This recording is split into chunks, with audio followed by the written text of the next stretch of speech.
ಚಿಕ್ಕಬಳ್ಳಾಪುರದ ಪತ್ರಕರ್ತರ ಭವನದಲ್ಲಿ ನಡೆದ ಸುದ್ದಿಗೋಷ್ಠಿಯಲ್ಲಿ ಮಾತನಾಡಿದ ಅವರು, ವೀರಪ್ಪ ಮೊಯ್ಲಿ ಅವರು ಮಾಜಿ ಕಾನೂನು ಸಚಿವರಾಗಿ ಗಾಣಿಗ ಮತ್ತು ಬ್ರಾಹ್ಮಣ ಸಮುದಾಯವನ್ನು ಹೀಯಾಳಿಸುವಂತೆ ಮಾತನಾಡಿರುವುದು ಖೇದಕರ ಎಂದರು.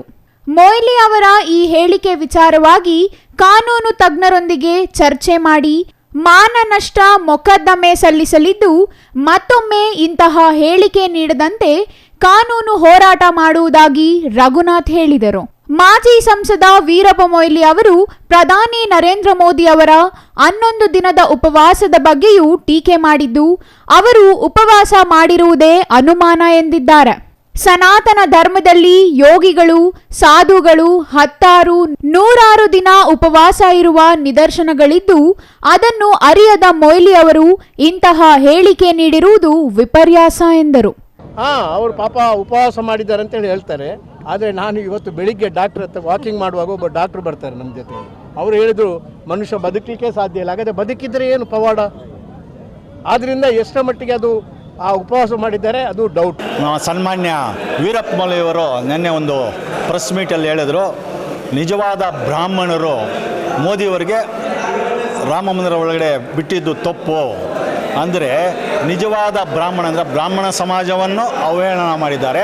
ಒಂದು ಹಿಂದುಳಿದ ವರ್ಗ ನಾಯಕ ವೀರಪ್ಪ ಮೊಯ್ಲಿ, ಮಾಜಿ ಮುಖ್ಯಮಂತ್ರಿಗಳು, ಈ ಕ್ಷೇತ್ರದಿಂದ 2 ಸಾರಿ MP ಆದವರು, ಎಕ್ಸ್ ಮಿನಿಸ್ಟರ್ ಫಾರ್ ಸೆಂಟ್ರಲ್, ಮತ್ತು ಇವಾಗ ಎಲೆಕ್ಷನ್ಗಾಗಿ ಇಲ್ಲಿ ಬಂದಿದ್ದಾರೆ. 10 ವರ್ಷದಿಂದ ಪತ್ತೆ ಇರಲ್ಲ, ಇವಾಗ 3 ಎಲೆಕ್ಷನ್ಗಾಗಿ ಇಲ್ಲಿ ಓಡಾಡ್ತಾ ಇದ್ದಾರೆ.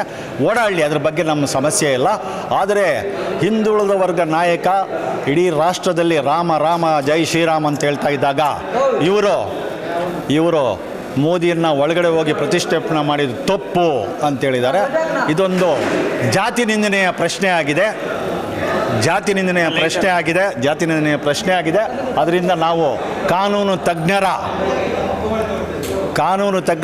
ಹೈಕೋರ್ಟು ವಕೀಲರ ಕಾನೂನು ತಜ್ಞರಿದ್ದಾರೆ, ಅವರ ಹತ್ರ ಸಲಹೆ ಸೂಚನೆ ತಗೊಂಡು ಅದನ್ನು ಕಾನೂನು ರೀತಿ ಹೋರಾಟ ಮಾಡಬೇಕು ಅಂತ. ಹಿಂದುಳಿದ ಸಮಾಜಕ್ಕೂ ಅವಮಾನ ಆಗಿದೆ, ಜಾತಿ ನಿಂದನೆ ಆಗಿದೆ. ಬ್ರಾಹ್ಮಣರ ಸಮಾಜಕ್ಕೂ ಜಾತಿ ನಿಂದನೆ ಆಗಿದೆ, ಯಾಕಂದರೆ ನಿಜವಾದ ಬ್ರಾಹ್ಮಣ ಅಂತ ಹೇಳಿದರು. ಸುದ್ದಿಗೋಷ್ಠಿಯಲ್ಲಿ ಗುಪ್ತಾ ಸೇರಿದಂತೆ ಇತರರು ಹಾಜರಿದ್ದರು. Jangalahalli Ashwath, CTV news, Chikkaballapur.